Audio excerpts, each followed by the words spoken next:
खूब रोई, मां को मिली। महादेव का भाग्य दिखाई नहीं पड़ा, प्राण त्यागे।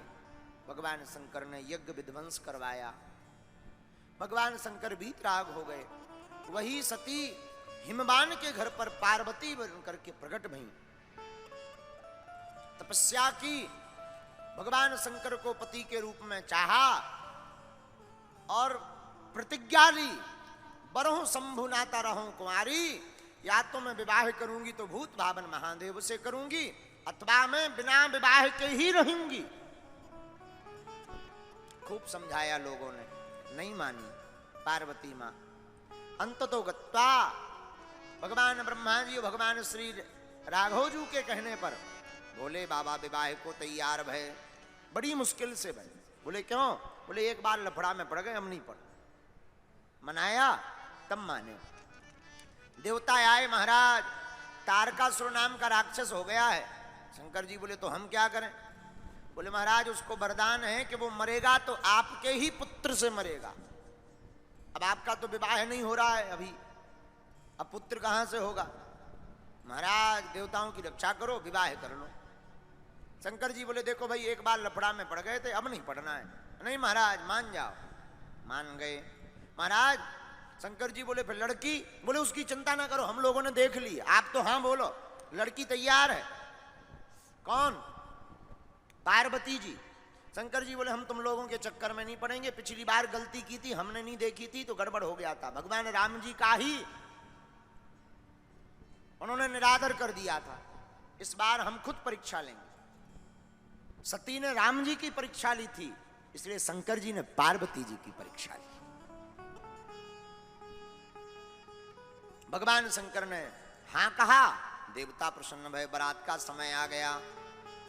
बारात की तैयारी होने लगी, इधर लगन पत्रिका बांची जाने लगी। हर हर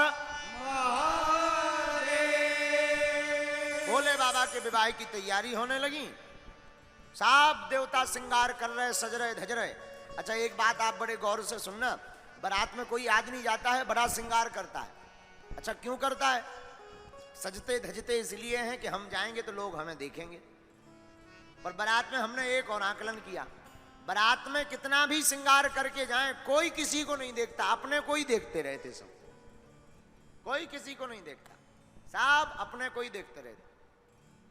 और कई बार तो पाउडर इतना लगाते कि शीशा मना कर दे कि क्षमा करो यार भैया, कितना वाइट दिखवाओ।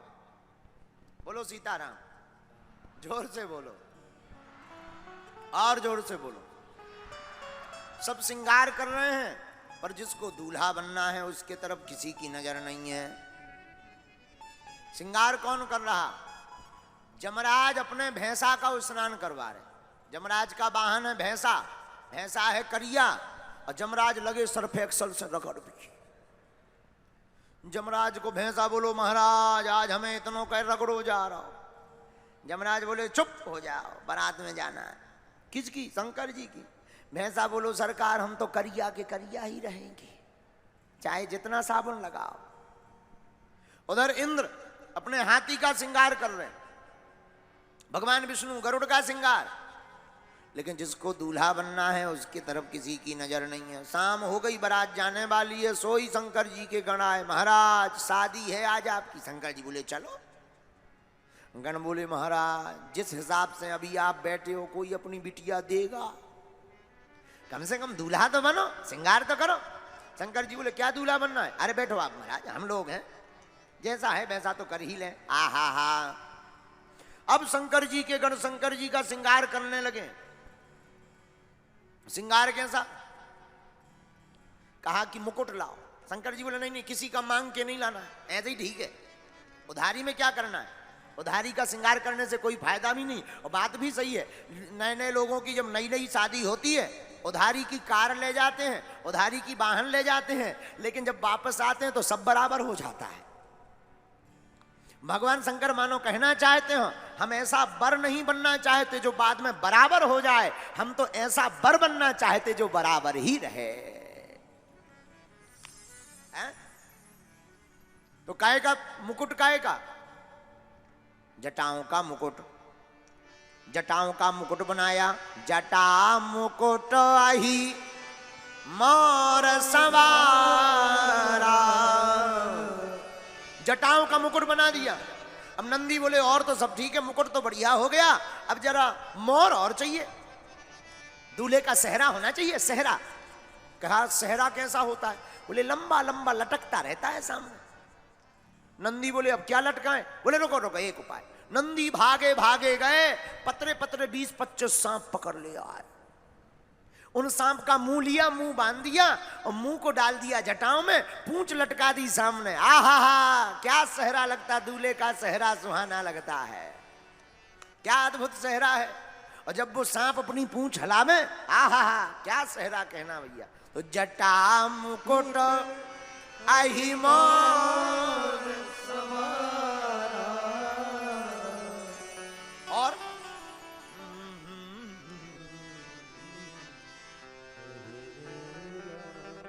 कानन कुंडल पहिरे व्यार। कहा दूल्हा का सेहरा भी हो गया, मुकुट भी हो गया, अब कानों में कुंडल होना चाहिए। कुंडल का है कि? नंदी बोले रुक जा, बिच्छू पकड़ लिया है, बिच्छू का कानों में कुंडल, पतले पतले सांपों का कुंडल बढ़िया छल्ला बना दिए। आहा, आनंद आ गया। कहा भैया अब बोले फेसियल तो नहीं गया, दूल्हा का फेसियल और होना चाहिए। अच्छा फेसियल कैसा? बोले भाई सफेद सफेद हो जाता है, बढ़िया अच्छा खाता वाइट वाइट निकल आता है। अब फेसियल कहां से होवे? पाउडर, पाउडर भी नहीं। नंदी बोले रोको चिंता मत करो। नंदी भागे भागे गए, शमशान से 6-7 किलो राख उठा ले आए, भस्म। कहा ये है पाउडर बढ़िया वाला। आहा, शंकर जी बोले ये बढ़िया पाउडर है, सब गण लें। अच्छा पाउडर लगाया जाता है तो ऐसा लगा करके फिर बढ़िया मिलाया जाता है, तब पाउडर लगा हुआ कहलाता है। लेकिन अब जैसे शंकर जी वैसे ही गण, सबने मुट्ठी भर भर के गणों ने लियो थोप दई, पूरे में पोत दई, लीपा पोती कर दई। शंकर जी तो वैसे ही सफेद। सफेद क्यों? कर्पूर गौरम करुणावतारम संसार सारम भुजगेंद्रहारम। शंकर जी वैसे ही सफेद, ऊपर से भस्म लगा दी सो और विचित्र लग रहे। आंखन में बढ़िया भस्म छप गई, यहाँ भौं में छप गई, यहाँ पर छप गई, बाबा जी के पूरे बढ़िया ऊपर जटाओं में छप गई। कहा कुछ भी कहो भैया पाउडर गजब का है। अब कहा भाई फेसियल तो हो गया। शंकर जी बोले अब तो ठीक लग रहे? बोले बढ़िया लग रहा है, खड़े हो गए। कहा शेरवानी तो है ही नहीं है, ऐसे कैसे काम चलेगा? शंकर जी बोले शेरवानी हम नहीं पहनेंगे, ऐसे ही ठीक है। अरे महाराज ऐसे नंग धड़ंग जाओगे कौन बिटिया देगा? कुछ तो पहन लो, इज्जत तो राख लो, इज्जत तो ढकी रहे। तो शंकर जी बोले हम ऐसा वैसा कुछ नहीं पहनेंगे। तो कुछ नहीं मिला तो जिस मृगछाला पर शंकर जी बैठे थे वही मृगछाला उठाई। कहा भैया इसी को बांध दो कमर में। अब मृगछाला में कौन बटन है? अब मृगछाला लपेटी सो खिसक गई, खिसक गई। अब जब नीचे सरक गई अब करें क्या? तो शंकर जी के गण बोले एक काम करो। बोले क्या? बोले एक गण की ड्यूटी लगा, वो पकड़े ही रहे हैं। तो दूसरा गण बोला कहीं ऐसा ना हो कि भांवर के बीच में हाथ दर्द करने लगे और छूट जाए तो क्या होगा? बोले क्या होगा? इज्जत निकल आएगी। कहा क्या उपाय किया जाए? अब बड़ी चिंता में गण। नंदी बोले चिंता मत करो, एक उपाय। बोले क्या उपाय? नंदी भागे भागे गए, 1.5-2 हाथ को सांप पकड़ लिया है, करिया जो मोटो पनागर को। सांप लाए, सांप लाए। वो सांप को ला करके पहले कमर में बढ़िया मृग छाला लपेड़ी, ऊपर से सांप को बांध दिया और सांप से बोले सुनो दुनिया पलट जाए तुम ना खिसक जाइयो।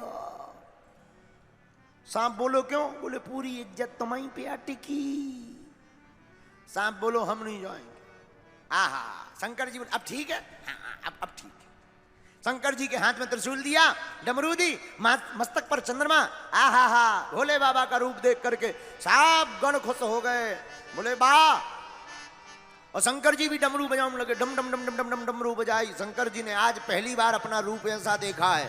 वरना भोले बाबा तो एकदम नंग धड़ंग रहते हैं। जहां अपना आज रूप देखा सोई बाबा डमरू बजाने लगे। और बाबा को डमरू बजाते देख साब गण नंदी भृंगी श्रृंगी साब नाचने लगे, हर हर महादेव।